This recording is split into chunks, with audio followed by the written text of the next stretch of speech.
Good evening! Keep it going for Emma! Wow, this is so bright, I cannot see you guys. Oh yeah, there's many of you. You look beautiful tonight. Okay, good evening. My name is Maddie and I came today from... first, before I tell you that, let me get situated geographically. So, where are the French people? Yeah. Okay, where's the baseball bat? Where's the baseball bat? Woo! Woo! Okay. You don't look like 22 centimeters. Where is the psychopath who left Mauritius to come here? I have so many questions. And the most important one is, why?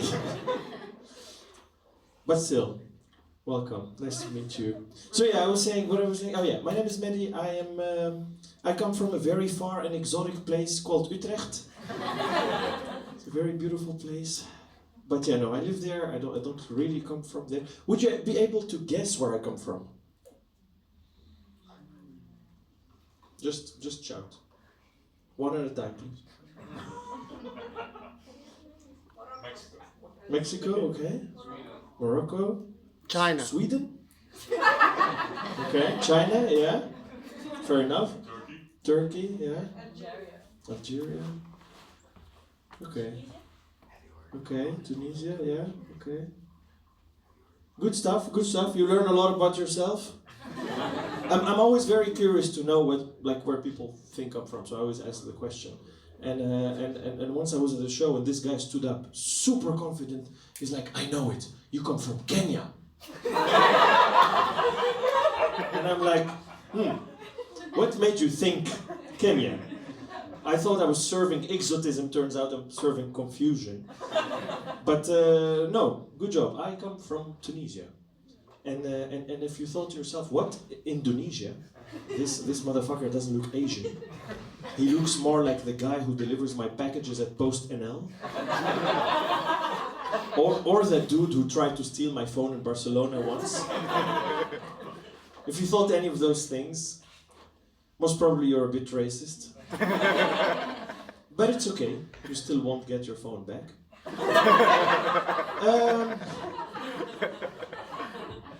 As you guys can see, I speak English,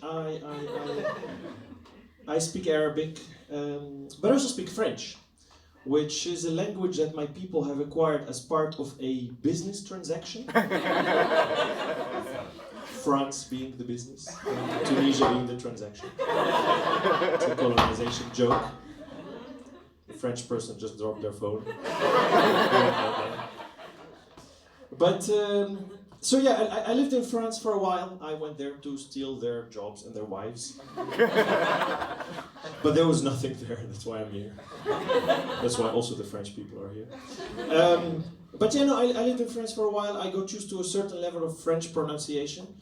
And then moving to the Netherlands, one of my first cultural shocks was with the names. Because you can imagine it went from Yvonne to Yvonne, and Manon to Manon, and Gérard to Gerard. I recently met a guy whose name is Gerard Groen. You don't know if he's really introducing himself or choking on a frikandel. So now I don't dare to ask Dutch people their names anymore. Could easily turn out to be a medical emergency. But yeah, talking about names, my name is Maddie. I don't know if I said that. My name is Maddie, 5 letters, super simple. But somehow people always manage to write it wrong. And there's even this person that I know for like more than 30 years, and she still manages to write my name wrong. And recently I exploded. I was like, what the fuck, mom? You chose the fucking name? So yeah, she was like, yeah, it's a name. I can write it the way I want. Talking about world hunger, I wanted to ask you guys, I was reflecting on last year and I remembered Christmas. Did you guys enjoy your Christmas? Yeah? Did you guys eat so much during Christmas? I always wonder why we stuff ourselves up during Christmas. Like, I don't know, in Tunisia, we like now there's Ramadan, and I remember I was a kid, I would always ask my mom, I was like, why the fuck don't eat during Ramadan? She's like, no, it's important because you need to feel what the poor feel. And I'm like, but mom, we are poor. We shouldn't be doing this.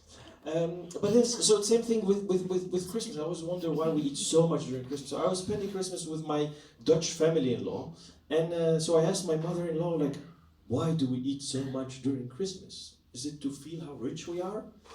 To which she answered, no, it's because,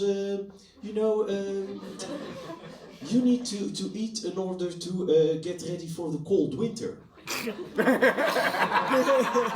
I'm like, okay, fair enough. But it doesn't get as cold as it used to get back in the days, you know? So now you still eat so much during Christmas, and then you just end up getting fat. And that made me think, the next time someone tells you you gain some weight, you should tell them to stop the fucking body shaming, because what you see here is climate change. It's real. So yeah, that was my Christmas joke. Thank you.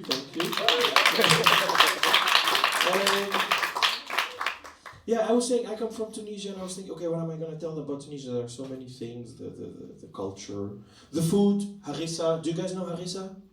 Yes. Give me a shout if you know harissa. Yes, okay. For those who don't know, harissa is a spicy paste that comes from Tunisia. It's becoming very famous thanks to Instagram hipster chefs.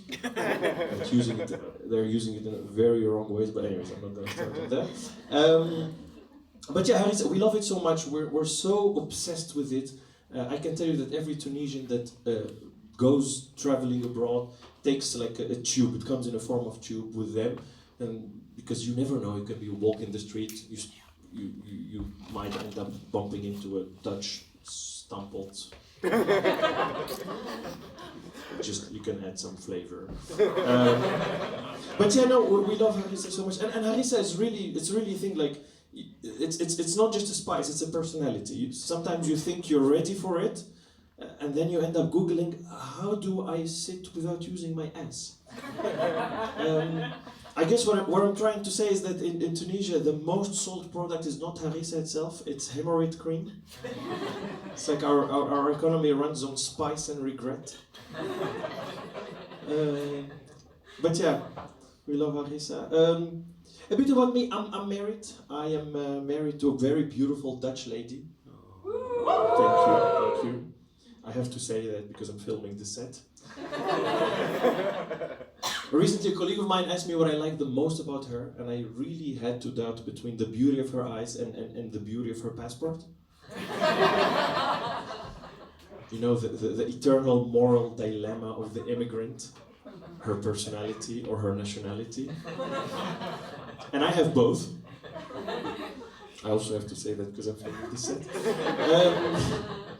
But yeah, no, I'm married. And then, so when I met her, I used to live in France, I was saying. And so we were in a long distance relationship, so I had to travel to Amsterdam to see her. And one time I was actually traveling to Amsterdam using this company, I'm not gonna say its name, it's already super famous, but they have these big green buses, and it's written on them like Flixbus. Fucking Flixbus. Anyone here loves taking the Flixbus? Yeah? Clearly a poor crowd.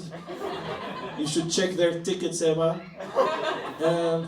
But yeah, no, we were traveling with the Flixbus, and at some point we stopped at a gas station, and it was my only chance to have a clean toilet to poop. Because you don't want to do it in the toilet of a Flixbus. It looks like a reminder of how poor you are. Anyways, so I had my chance at the clean toilet, and then I remember, okay, I have to go back into the bus. And while going towards the bus, I see that the French border police was arriving, and I think, fuck, I forgot my passport in the bus. So I start running towards the bus, and you can imagine these French policemen seeing this Arab-looking guy in a hoodie running towards them. They must have thought, oh my god, he runs so fast, he must come from Kenya. So I get to the bus and I try to get in there to get my passport, but they are already there, and this policeman, he must be in his 50s, he pulls me back and he's like, where the fuck do you think you're going? And I'm like, Amsterdam? He's like, oh, you're trying to be funny, okay. And he pushes me and he starts putting his hands into my pockets. You know what he's looking for, right? My tube of harissa. In case I smuggle any flavor into the Netherlands. But yeah, so he's putting his hands in my pockets, and so I push him and I'm like, hey, don't touch me without my consent. And he's like, consent. You know, if you have enough suspicion, we can proceed to an anal check. And I thought 3 things. First, you don't want to go there after what I just did to that toilet. Second, I really hope you use the hemorrhoid cream. And third, me, who was saving my ass for the one, I'm about to lose my anal virginity to a French policeman. I have to find a way to get rid of the situation. And then I thought, okay, French police must be quite a macho institution. So this guy must be either gay and hiding it, or homophobic. So I look at him and I go like, if I let you check mine, would you let me check yours? He freaks out, he's like, what are you saying? I'm not gay. Maybe you're not gay, but at your age, somebody's gotta check your prostate. And he's like, whatever, go back into the bus, now I understand why you're going to Amsterdam.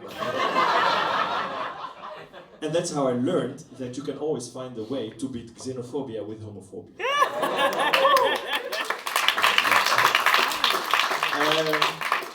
But anyways, I was saying that I lived in the Netherlands now for a while, and recently I became Dutch. And to finish, I want to tell you about that. But yeah, recently I became Dutch. Usually that gets a clap. You see, still only the immigrants are clapping. The Dutch people are like, another fucker. But yeah, in order to become Dutch, I had to do the integration exam, the inburgeringsexamen. And let's agree that being able to pronounce inburgeringsexamen should qualify you to become Dutch. But yeah, so I did this exam. It's a very interesting exam. You get like different situations, and then you get some questions at the end. But those questions have rather some interesting plot twists. I'll give you an example. There is this Dutch guy. Dutch people in the room, can you shout a name, please? Are there any Dutch guys in the room? Yeah. Yes? What's your name? David. David. Okay. There's this Dutch guy. His name is David. David is walking in the street.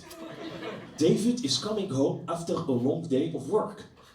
David has money issues and is thinking about his money issues. David gets home and discovers that he has been robbed.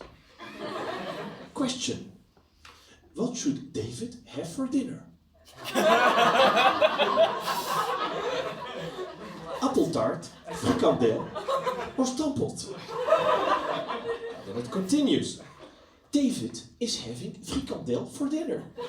All of a sudden he discovers that he hears a loud noise coming from the house of his neighbor, Abdullah. What is happening at the house of Abdullah? Abdullah is beating his wife.